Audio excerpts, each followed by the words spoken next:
Okay, buyers and sellers receive benefits from taking part in the market. The equilibrium in the market maximizes the total welfare of buyers and sellers. So basically, this is something we've already seen. When the government stays out of it, we've maximized the welfare of buyers and sellers. But we need taxes, right? Because we need lots of services from the government. So how do taxes affect the economic well-being of market participants? We already know it causes deadweight loss. It doesn't matter whether the government tries to make the buyers send in the tax money or the sellers send in the tax money. In either case, buyers end up paying more and sellers end up keeping less compared to equilibrium without the tax.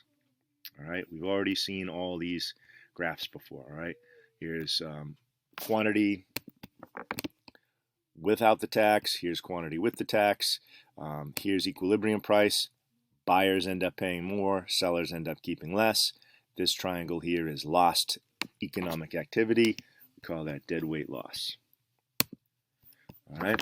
So a tax places a wedge between the price buyers pay and the price sellers receive. Because of this tax wedge, the quantity sold falls below the level that would be bought and sold without a tax. The size of the market for that good shrinks. Tax revenue is the size of the tax times the quantity of the goods that are taxed. Right? T times Q tax revenue. And it shows up as this rectangle on the graph. But one thing we're going to look at today is how the size of the tax affects the amount of tax revenue. Right? If you only tax a little bit, you only raise a little bit of tax revenue. If you tax a lot, you only raise a little bit of tax revenue because people stop buying it if you put on a super heavy tax. So that's an issue here. Without the tax, A, B, and C are all consumer surplus. Without the tax, D, E, and F are all producer surplus. With the tax, consumer surplus is just A, producer surplus is just F, B and D become tax revenue that goes back to society. C and E are deadweight. Well, we've seen this, but there's a quick look at it.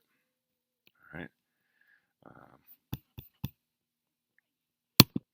All right. So deadweight loss is the fall in total surplus that results from a market distortion such as tax. Again, the tax revenue is counted towards total surplus, even though it's not necessarily consumer surplus or producer surplus. So change in total welfare includes the change in consumer surplus, the change in producer surplus, the change in tax revenue, the losses to buyers and sellers exceeds the revenue raised by the government. All right, and let's take a look at that from a graphical perspective. All right, look at what happens. Buyers lose areas B and C. Sellers lose areas D and E when it comes to surplus. The government only gets back B and D. Right, so that's what they mean by the gains in tax revenue are outweighed by the losses to buyers and sellers. All right, this fall in total surplus is called the deadweight loss. Taxes cause deadweight losses because they prevent buyers and sellers from realizing some of the gains from trade. All right, lost gains from trade. We've been through this. What determines whether the deadweight loss from a tax is large or small? The magnitude of the deadweight loss depends on how much the quantity supplied and the quantity demanded respond to changes in price. In other words, if a little bit of tax makes a lot of people walk away from the sale, then we've caused a lot of deadweight loss. If people still need the sale despite the tax and it doesn't change quantity too much, then we have a smaller amount of deadweight loss. And we're talking about what's called price elasticities of supply and demand. And again, so far all we've talked about with elasticity is being inelastic means the graph is steep, and that means the buyer or the seller really needs the sale. The graph is, the more they need the sale. So you can see we've looked at this before. When supply is relatively inelastic, the deadweight loss of a tax is small. All right, and we've looked at this in the context of the tax hurts the seller the most because they need the sale. All right, but it also decreases the size of deadweight loss. When supply is elastic, look at what happens when you just change that supply curve from being steep to being flat. Look at the size of the deadweight loss. Right, there's a same vertical distance on this tax. This vertical size of the tax is the same, right, here and here, but just look at supply and demand being elastic, meaning the sellers are now willing to walk away from the sale. We've created a lot more deadweight loss to the economy. All right, same thing with demand. If demand is steep, buyers really need the sale, the deadweight loss is relatively small, right? Here's the vertical size of the tax. They're going to show the same vertical size, but then the demand curve is going to be flatter. Demand is going to be more elastic. All right, so that's, again, there's that same vertical size, but now look at the difference in deadweight loss. A lot less, a lot more. Okay. So the greater the elasticity of demand and supply, the larger will be the decline in quantity, and the greater will be the deadweight loss incurred from the tax. All right, the deadweight loss debate. All right, some economists argue that labor taxes is FICA, right? That's what they take out of your paycheck. Some economists argue that labor taxes are highly distorting and believe that labor supply is more elastic. All right, some examples of workers who may respond more to incentives: workers who can adjust the number of hours they work, right? Taking more out of their paycheck. If people are able, maybe it's not worth it to work, 40 hours, right? You're taking half of your paycheck away anyways. Families with second earners, right? If you're going to tax more heavily, maybe that second paycheck, that second person decides to stay home, and then now you don't have to pay for daycare. All right. Elderly who can choose when to retire. People might retire more quickly if they just think all their income is going to be taxed anyways. If the government's going to take half their income away. Workers in the underground economy. People will work under the table to avoid those taxes. All right. With each increase in the tax rate, the deadweight loss of the tax rises even more rapidly than the size of the tax. So here's something that we haven't talked about. As the size of the tax increases, deadweight loss increases faster and faster. All right. So check this out. Here's a relatively small tax. This vertical distance is the amount of the tax. All right. Look at tax revenue. Look what happens when we do a medium-sized tax. Tax revenue increases, right? It makes sense to some degree that if you tax more, you'll raise more tax revenue. But look what happens when you tax too much. All this market activity, you just killed all this market activity, and your tax revenue is now shrinking. Yes, sir. Yes. Then how much, in that case, how much does it go to consumers and producers? In this case right here? Yeah. Yeah. So if you want to talk about where's consumer surplus, this is consumer surplus, just this little triangle up here. And here's producer surplus, this little tiny triangle down here. Right? And all this is just lost economic activity. This tax is so big, they've decreased almost all market activity, and they're only raising a little bit of tax revenue. All right. And, depending on the purpose of the tax, like, people, if the government's intent is to raise tax revenue, then they probably want a medium-sized tax, right? A smaller tax will raise this much tax revenue.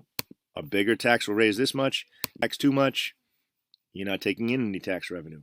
But if the purpose of your tax is to discourage something, like if you want to tax bullets, right? You want to discourage, people from buying bullets, or you want to tax cigarettes. You want to discourage people from smoking. Maybe this is what you're looking for. All right. So for the small tax revenue is small. As the size of the tax rises, tax revenue grows. But as the size continues to rise, tax revenue falls because the higher tax reduces the size of the market. And so this is called, this is what happens to deadweight loss. This is what we were saying. Deadweight loss increases faster and faster and faster. All right, has an increasing slope if you want to look at this mathematically. This is what's called the Laffer curve. All right, and Reaganomics, when Ronald Reagan was president, he won on the idea that he was going to decrease taxes. And what he felt was that we were somewhere here with the Laffer curve, that if he actually decreased taxes, the government's tax revenue would increase.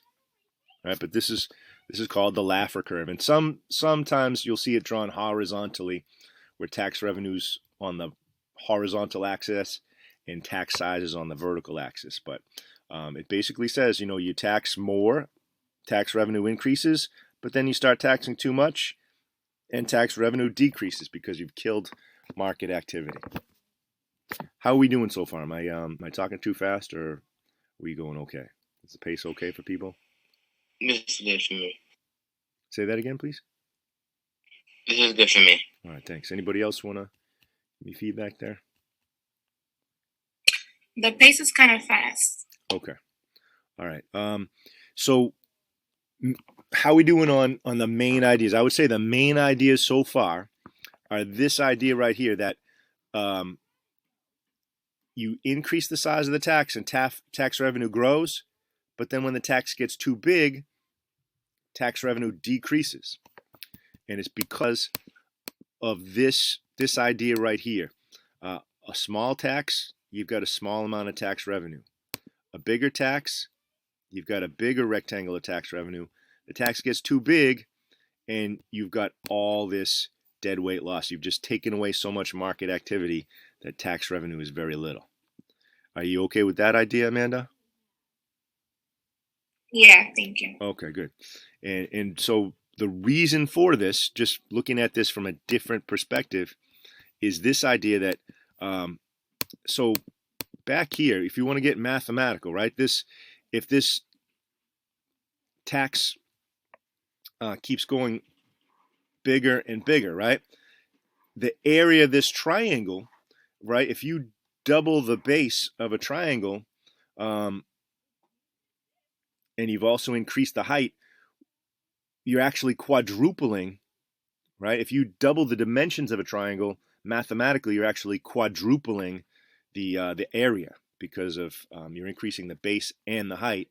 If you've got a 2 times bigger base and a 2 times bigger height, you've got 4 times bigger area mathematically. So that's why deadweight loss grows faster and faster and faster when you increase the tax linearly. The deadweight loss increases faster than linearly.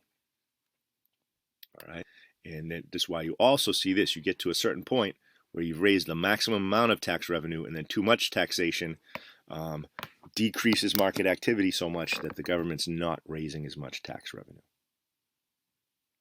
Right. And as the size of a tax increases, the deadweight loss gets larger more and more quickly. By contrast, tax revenue first rises, but then as the tax gets larger, the market shrinks so much that tax revenue starts to fall. All right. The Laffer curve depicts the relationship between tax rates and tax revenue. Supply side economics refers to the views of Reagan and Laffer, who proposed that a tax cut would induce more people to work and therefore have the potential to increase tax revenues.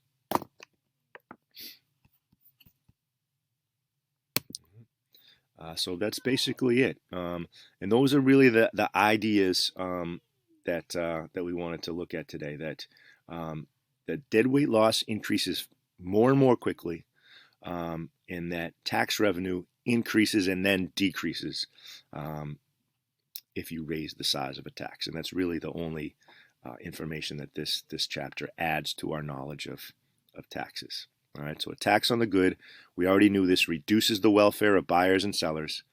The reduction of consumer and producer surplus usually exceeds the tax revenue raised by the government.